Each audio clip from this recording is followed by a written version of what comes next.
Alors, voici la vidéo d'aide pour la fiche d'exercice. Donc, sur chacun des graphes, je vais tracer avec vous l'un d'entre eux et montrer la méthodologie. Et une fois que ce sera fait, vous sera à vous de faire tous les autres graphes. Donc, premier, pour le graphe 1, je vais tracer f2 de x. Donc, f2 de x, c'est x carré plus 2. Donc, la première étape, c'est de localiser dans la forme analytique la famille de base. Donc la famille de base ici c'est x carré. Donc on va tracer au crayon, si possible, x carré. Ensuite on va observer les transformations qu'elle a subies. Ici ça c'est facile, il n'y en a qu'une, c'est plus 2 et le plus 2 est à l'extérieur, donc ne porte pas sur le x. Le plus 2 il est sur la fonction, donc on va traduire ça comme on a vu dans la théorie en français par une translation de 2 unités vers le haut, on monte de 2, donc petite notation que j'aime utiliser. Et donc voilà, ceci, ce plus 2 signifie qu'on monte de 2. En fait, on va prendre chacun des points de la fonction et on va le monter de 2 unités, ce qui nous donnera tout simplement le graphique suivant. Donc j'ai pris les points classiques, je les ai remontés, j'ai refait le même tracé, et on a la fonction. On passe au graphique numéro 2. Donc, le graphique numéro 2, on regarde ici, c'est 3x cube. Donc on sait que ça fait partie de la famille du troisième degré, donc de la famille x cube. Donc première chose à faire, c'est tracer la fonction x cube.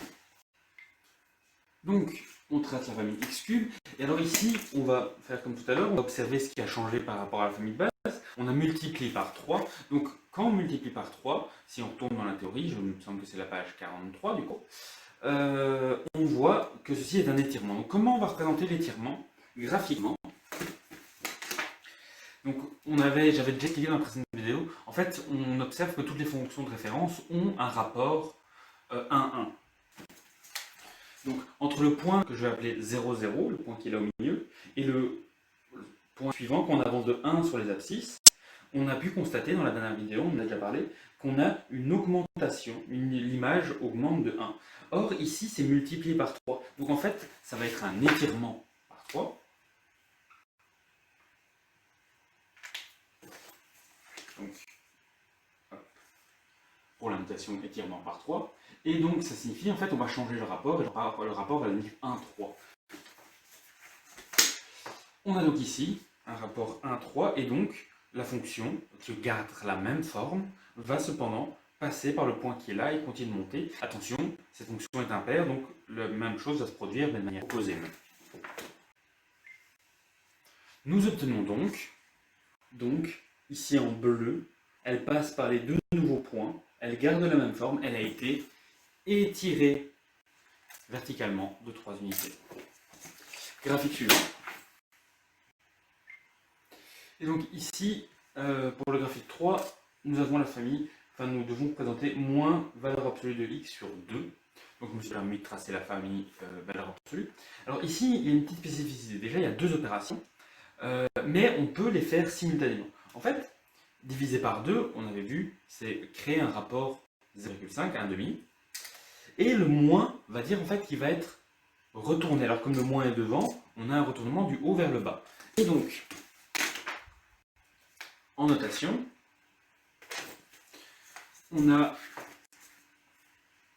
ici un retournement et une compression de 2 unités. Donc on peut réaliser ça les deux simultanément. En fait, je reviens sur mon histoire de rapport. Donc, quand j'augmente les abscisses de 1, j'augmente de 1 par rapport au point 0, 0. Ici, pour celui-ci, c'est le point minimum. Eh bien, ceci nous dit que nous allons changer le rapport, il va devenir 0,5, mais nous allons aussi le retourner. Donc, on peut faire les deux en un coup. Donc, on a divisé par 2. Donc, le nouveau rapport, c'est quand j'avance de 1, je diminue de 0,5. Pourquoi diminue? Parce qu'il y a un moins devant. Et je divise par 2. Le rapport était de 1, 1. Le rapport maintenant est de 1, 0,5. Et négatif. Je fais ça de l'autre côté parce que la fonction est paire. Et je vais obtenir ma fonction finale.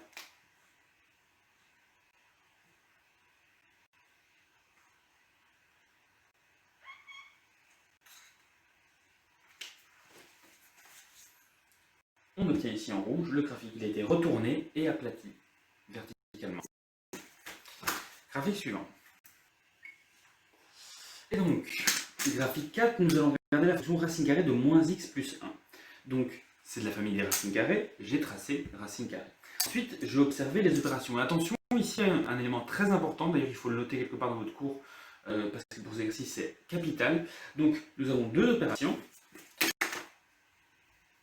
Alors, nous avons un moins devant le x, qui, nous l'avons vu dans la première heure de cours, signifie que nous aurons une symétrie orthogonale d'axe y, donc un retournement gauche-droite, et le plus 1 à l'intérieur de la fonction qui signifie une translation de 1 vers la droite, vers la gauche, excusez-moi. Une translation de 1 vers la gauche. Alors, ici, petit truc important, il y a un ordre pour le traçage. Nous traçons toujours les translations avant, d'ailleurs nous traçons toujours les translations avant les affinités ou les retournements, ou les symétries. Ici, nous allons d'abord décaler de une unité vers la droite. Donc, j'ai repris tous mes points, je les ai décalés de une unité vers la droite. Et ensuite, nous allons retourner. Attention, donc, quand on retourne, l'entièreté de la partie de gauche devient la partie de droite, et la partie de droite devient la partie de gauche.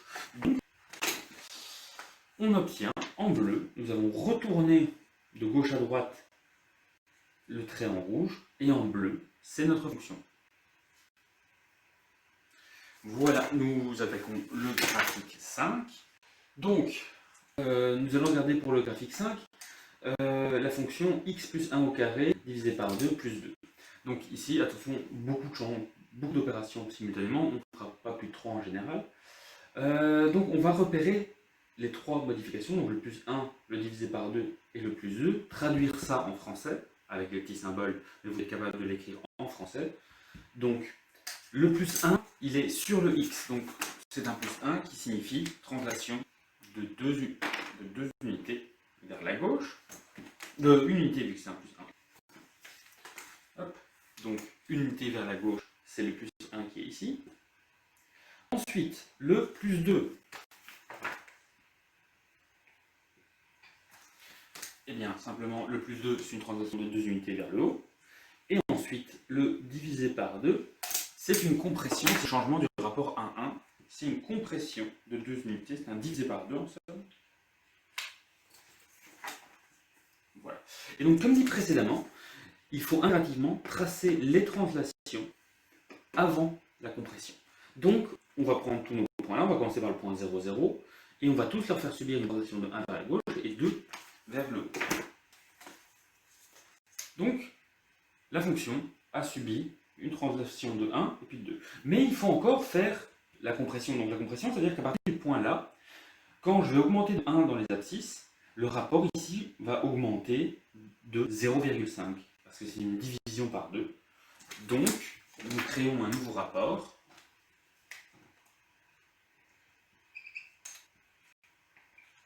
À gauche et à droite. Donc, nous créons un nouveau rapport. Nous allons passer par ces points-là. Donc, là, le rapport est de 4, il va devenir 2. Mais donc, nous traçons simplement, nous relions ces points-là, et nous continuons la fonction qui aura été écrasée.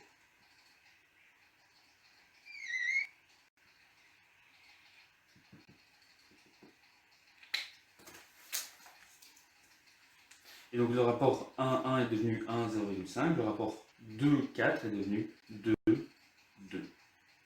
Mais bon, c'est un peu technique. L'important, c'est que vous sachiez tracer convenablement la fonction qui est là. Son tracé, c'est le tracé qui est en noir, tout simplement. Maintenant, je vais revoir avec vous l'exercice inverse, mais vous l'avez déjà fait plusieurs fois dans le cours, mais en mettant une méthodologie un peu plus précise. Donc, dans cet exercice-ci, nous cherchons la forme analytique de ce graphique. Et donc ici, le déroulé va être dans le sens inverse. Donc, on va observer toute une série d'observations, et ensuite on va les remplacer, mais il y aura un ordre précis. Donc quand on trace, on fait d'abord les translations, et puis les étirements et les retournements. Ce qui sera l'inverse, ce sera les étirements et les retournements d'abord, et ensuite nous placerons les translations. Alors, donc première chose à faire, on remarque c'est quelle famille. tout simplement la famille x carré. Et donc, première chose à faire, c'est de trouver le rapport. Donc, quand je me mets au point 0, 0, quand je vais augmenter mes abscisses d'une unité, de combien est-ce que la fonction augmente? Donc, on regarde le rapport. Et donc, quand j'augmente mes abscisses d'une unité pour cette fonction, son image est augmentée de 2. Donc, nous avons ici un étirement de 2 unités. Et donc, nous devons traduire cet étirement de 2 unités mathématiquement, ce qui va nous donner étirement de 2, ce n'est plus exactement x carré, c'est 2x carré. Ce n'est pas fini, il faut encore faire des translations. Pour faire les translations, il suffit de regarder, normalement c'est au point 0, 0, où se situe ce nouveau point. Et donc, on voit que normalement on est au point 0, 0, donc il y a une translation de 1 vers la droite et une translation de 2 vers le haut. Alors là, il n'y a pas d'ordre, vous pouvez faire les translations d'abord vers le haut, puis vers la droite ou la gauche, ou inversement. Donc moi je vais faire dans l'ordre que j'ai mis ici. Nous obtenons donc une unité vers la droite, alors il va falloir faire moins 1 sur les x, 2 unités vers le haut, alors il va falloir faire plus 2 à tout le reste. Donc nous avons que le tracé qui est là, son équation c'est 2x moins 1 au carré plus 2. Avec ça, on sait aborder toutes les fonctions des familles usuelles. Tout simplement. Voilà.